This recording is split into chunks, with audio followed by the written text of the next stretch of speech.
चलिए छात्रों, मेरे प्यारे मित्रों और दोस्तों, आज हम लोग क्लास 10th का हिंदी का चैप्टर 5 का ऑब्जेक्टिव सॉल्व करेंगे और समझेंगे, जानेंगे। आप लोग अधिक से अधिक इस वीडियो को शेयर कीजिएगा और हमें उम्मीद हुआ कि आप लोग बहुत मन लगा के पढ़ रहे होंगे और बहुत मन लगा के पढ़ने की ज़रूरत है। और आप लोग किताब भी रीडिंग मारिए। किताब रीडिंग मारने से कहानी समझ में आता है ना। और इस सभी ऑब्जेक्टिव देखिए जो एग्जाम के लिए पीवीआई ऑब्जेक्टिव है। चलिए देखते हैं और इसको सॉल्व करते हैं। चलिए, तो पहला क्वेश्चन है आप लोग के सामने।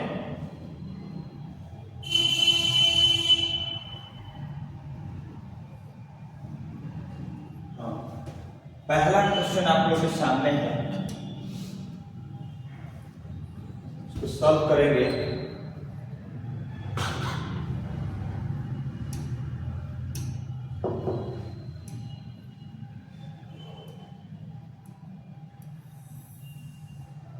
कि उत्तर भारत से नगरी लिपि के लेख कब से मिलने लगते हैं। उत्तर भारत के नगरी लिपि के लेख कब से मिलने लगते हैं? 8वीं सदी से। तो आंसर हो जाएगा 8वीं सदी। मतलब ऑप्शन नंबर क्या हो जाएगा बाबू? 1 हो जाएगा। ऑप्शन नंबर क्या हो जाएगा? 1। मतलब 8वीं सदी से उत्तर भारत से नगरी लिपि के लेख मिलने लगे। नगरी लिपि के आरंभिक लेख हमें कहां से मिले? दक्षिण भारत, ठीक ना। तो आंसर क्या हो जाएगा बाबू? ऑप्शन नंबर सी हो जाएगा, दक्षिण भारत से। कहां से मिले हैं? दक्षिण भारत से। देवनागरी लिपि में मुद्रण के टाइप कब से बने? देवनागरी लिपि में मुद्रण के टाइप कब से बने हैं? देव शासक ठीक ना। तो दो शासक पहले से। ठीक ना। ऑप्शन नंबर क्या हो जाएगा? बी हो जाएगा। चलिए आगे बढ़ते हैं।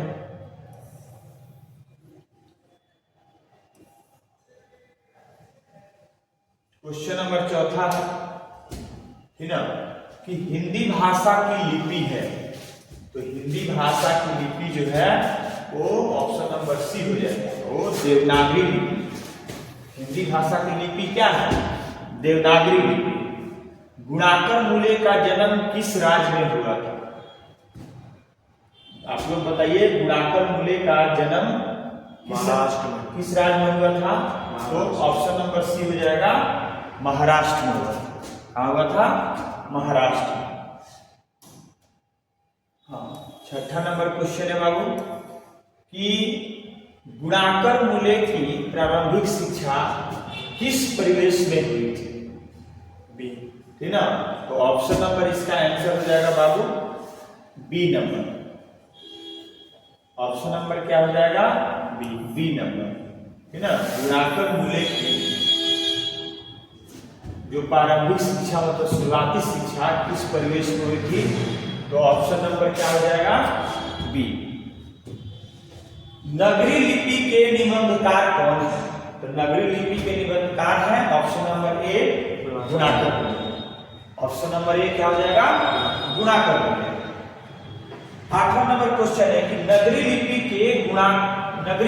गुणाकर मूल्य की किस पुस्तक से लिया गया है? नगरी लिपि जो है गुणाकर मूल्य की किस पुस्तक से लिया गया है? D number. तो ऑप्शन नंबर क्या हो जाएगा? डी। ये डी नंबर, डी। भारतीय लिपियों की कहानी से लिया गया है। भारतीय लिपियों की कहानी से लिया गया। चलिए क्वेश्चन नंबर 7 देखते हैं। सॉरी, क्वेश्चन नंबर 9 देखते हैं। 9।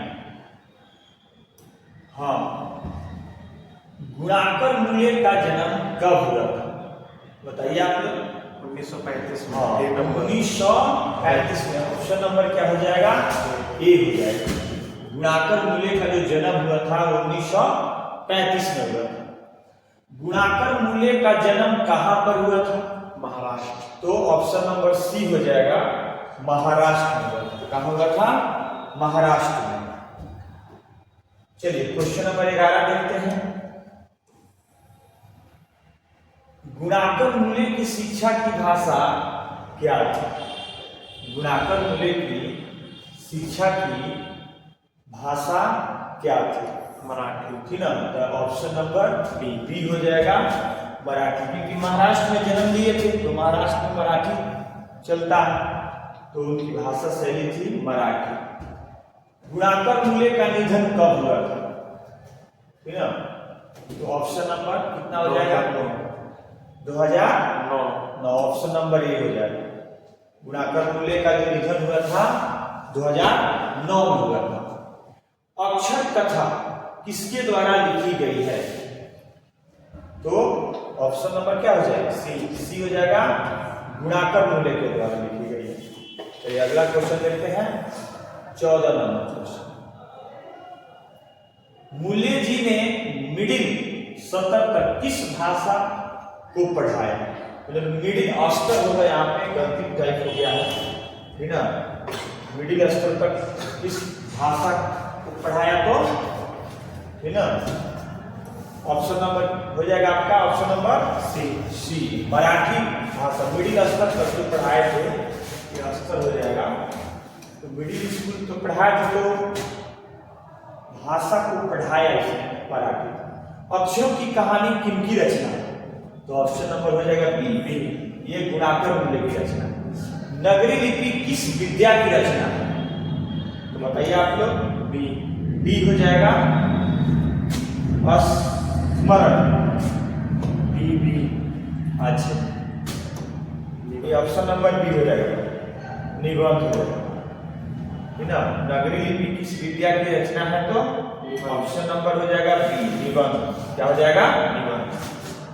चलिए आगे देखते हैं, क्वेश्चन नंबर 17।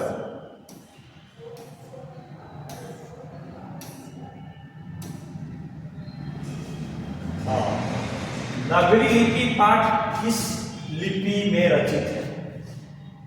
क्वेश्चन नंबर 17 है, ध्यान दीजिएगा। नगरी लिपि पाठ किस लिपि में रचित है? देवनागरी ना, तो नगरी लिपि जो पाठ है, नगरी लिपि जो पाठ है वो देवनागरी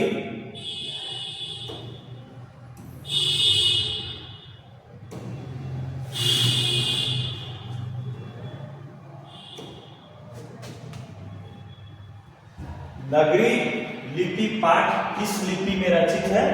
तो देवनागरी। इसमें रचित है देवनागरी लिपि। देवनागरी लिपि के देवनागरी लिपि के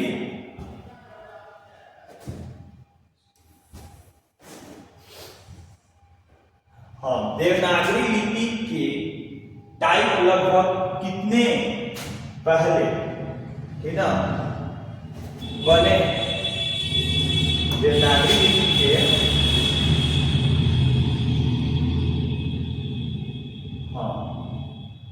देवनागरी लिपि के टाइप लगभग कितने पहले बने हैं? तो बताइए ऑप्शन नंबर क्या हो जाएगा? ए। ऑप्शन नंबर ए हो जाएगा 200, ठीक ना। चलिए आगे,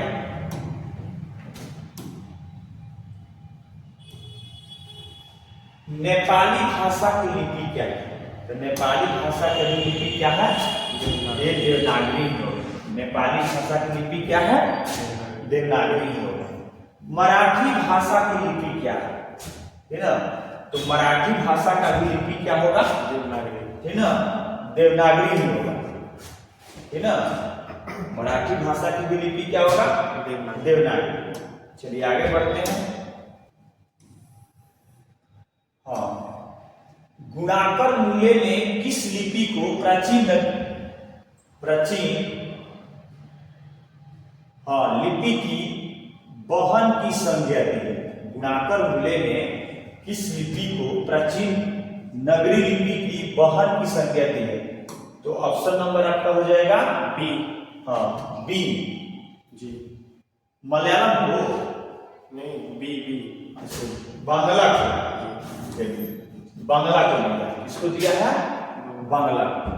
नगरी लिपि के आरंभिक लेख मिले हैं, कहां से मिले हैं? तो ऑप्शन नंबर हो जाएगा बी, दक्षिण भारत। दक्षिण भारत से। ठीक है, चलिए आगे बढ़ते हैं। गुप्त काल से किस लिपि का संबंध है? बी। तो ऑप्शन नंबर हो जाएगा बाबू गुप्त काल से ब्राह्मी लिपि का संबंध। किससे है? ब्राह्मी लिपि का संबंध। नगरी नाम अस्तित्व में कब आया? नगरी नाम जो अस्तित्व में कब आया? ए नंबर। तो ऑप्शन नंबर क्या हो जाएगा? ए। ठीक है, 1000 ईस्वी के आसपास। ठीक ना, जो नगरी नाम बाबू जो अस्तित्व में आया वो 1000 ईस्वी के आसपास आया। ठीक है, चलिए अगला क्वेश्चन देखते हैं। अगला क्वेश्चन है देवनागरी लिपि किसे कहा जाता है? ठीक ना, देवनागरी जो लिपि है तो किसे कहा जाता है? काशी।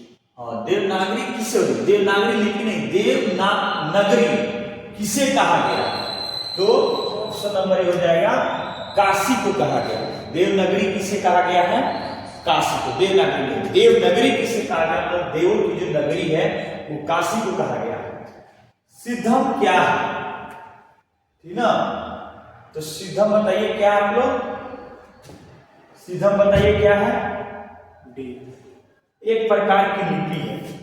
सिद्धम क्या है? एक प्रकार की लिपि है। अमोघ वर्ष कौन था? अमोघ वर्ष कौन था? ऑप्शन नंबर ए हो जाएगा राष्ट्रकूट राजा था। अमोघ वर्ष जो था बाबू वो राष्ट्रकूट राजा था। चलिए आगे बढ़ते हैं। बेतमा कहां पर है? बेतमा जो है वो कहां पर है? सी। तो ऑप्शन नंबर सी हो जाएगा इंदौर के पास। ठीक ना, इंदौर एमपी में पड़ता है, मध्य प्रदेश में इंदौर पड़ता है, उसी से उधर पड़ता है। क्वेश्चन नंबर 29 है श्रवण बेलगोल जैन तीर्थ स्थल कहां है? बताइए ऑप्शन नंबर कितना हो जाएगा? ए कर्नाटक। ए हो जाएगा कर्नाटक में। दक्षिण भारत की नगरी लिपि को क्या कहते हैं? दक्षिण भारत की नगरी लिपि को क्या कहते हैं? B number. ऑप्शन नंबर क्या हो जाएगा? बी। बी नंदी नारी। क्या कहते हैं? नंदी नारी। ठीक ना, तो ये सब ऑब्जेक्टिव आप लोग पढ़ते रहिए और इसको एक एक बार देखते रहिए। ठीक ना, इस सब ऑब्जेक्टिव में से आपको ज्यादा थोड़ी है 50 बना है। ऑल चैप्टर का आपका कंप्लीट हो जाएगा ऑब्जेक्टिव ना बाबू, तो 50 को हूबहू लड़ जाएगा। आप इसको वीडियो को देखते रहिए, शेयर अपने दोस्तों के पास भी शेयर कीजिए। जितने भी आपके 10वीं क्लास में दोस्तों उनको हेल्प मिल जाएगा इस वीडियो से। ठीक ना, चलिए आगे बढ़ते हैं।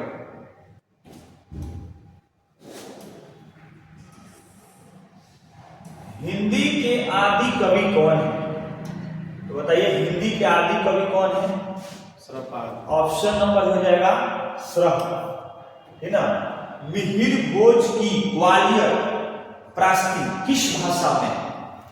है ना, तो मिहिर भोज की ग्वालियर प्रास्ती किस भाषा में है? तो संस्कृत भाषा में। इसमें है संस्कृत भाषा में। चलिए आगे बढ़ते हैं।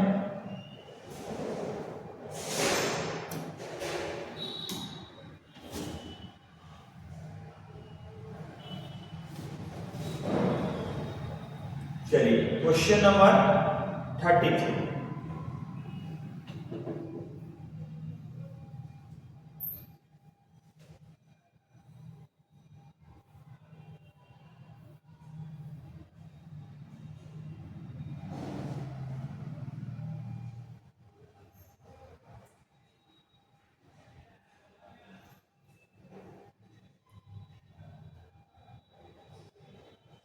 क्वेश्चन नंबर 33 दक्षिण भारत के पांड्य प्रदेश से किस राजा का पलियन ताम्रपत्र मिले हैं? तो ऑप्शन नंबर बताइए कितना हो जाएगा आप लोग? डी नंबर बी राजा वर्ग। उत्तर भारत की विशेष स्थापत्य शैली को क्या कहते हैं? बताइए, उत्तर भारत के विशेष स्थापत्य शैली को क्या कहा जाता है? नागर शैली। हाँ, इसे ऑप्शन नंबर डी हो जाएगा, नागर शैली कहा जाता है। क्या कहा जाता है? नागर शैली। चलिए क्वेश्चन नंबर 35। क्वेश्चन नंबर 35 है कि गुप्तों की राजधानी पटना को क्या कहा जाता है? गुप्तों की राजधानी पटना को क्या कहा जाता है? बताइए। देवनगर। हाँ, इसको भी क्या कहा जाता है? देवनगर। गुप्तों की राजधानी पटना को भी क्या कहा जाता है? देवनगर। और एक और देवनगर था उत्तर प्रदेश में, इसको काशी को बोला जाता है। लेकिन यहाँ पे क्वेश्चन, गुप्तों की राजधानी पटना को क्या कहा जाता है? तो देवनगर कहा जाता है। गुणाकर मूल्य ने विभिन्न विषय पर कितने निबंध लिखे? ठीक ना? तो बताइए आप लोग, ऑप्शन नंबर कितना हो जाएगा? 2500 से। हाँ, ये ऑप्शन नंबर बी हो जाएगा, 2500 से अधिक। इस्लामी शासक का आरंभ काल कब हुआ था? इस्लामी, अगला क्वेश्चन है 37 नंबर, कि इस्लामी शासक का आरंभ काल कब हुआ था? 12वीं सदी से। हाँ, ये ऑप्शन नंबर ए हो जाएगा, 12वीं सदी से हुआ था। ठीक ना? ये 12वीं सदी से हुआ था।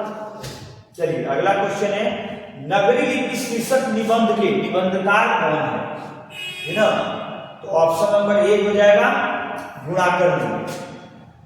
ऑप्शन नंबर ए हो जाएगा, गुणाकर मूल्य। क्वेश्चन नंबर 39, नगरी लिपि शीर्षक पाठ किस पुस्तक से लिया गया है? नगरी लिपि शीर्षक पाठ जो है वो किस पुस्तक से लिया गया है? बताइए आप लोग।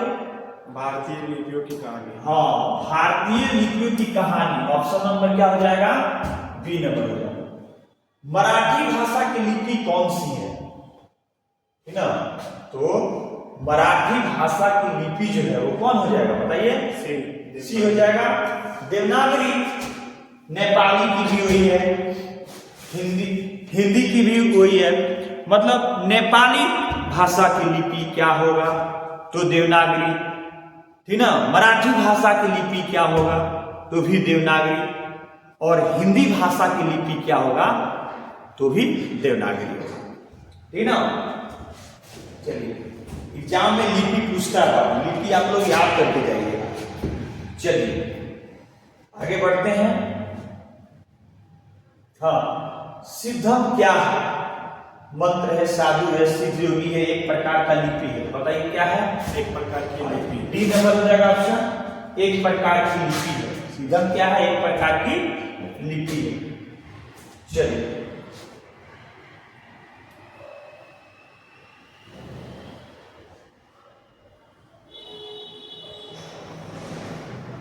क्वेश्चन नंबर 42 आ जाइए। किसे देवनागरी की संज्ञा दी गई है? तो ये आपको काशी को, इसको काशी को। ऑप्शन नंबर बी हो जाएगा। दक्षिण भारत के पांड्य प्रदेश से किस राजा के पल्याम ताम्रपत्र मिले हैं? तो ऑप्शन नंबर क्या हो जाएगा बाबू? बी राजा वर्ग। उत्तर भारत की विशेष स्थापत्य शैली को क्या कहते हैं? ऑप्शन नंबर कितना हो जाएगा? डी नागर शैली। ऑप्शन नंबर हो जाएगा डी। ठीक है, नागर शैली कहा जाता है। क्या कहा जाता है? नागर शैली। गुणाकर मूल्य का जन्म कब हुआ था? बताइए आप लोग।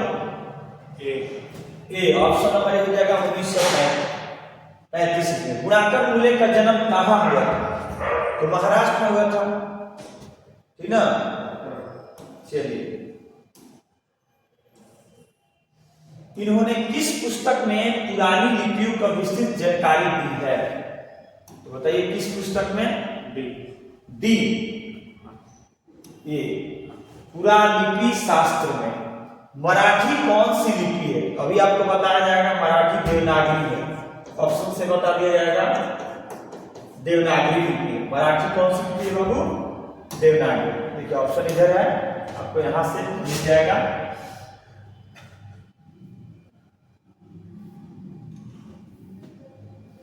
यहां पे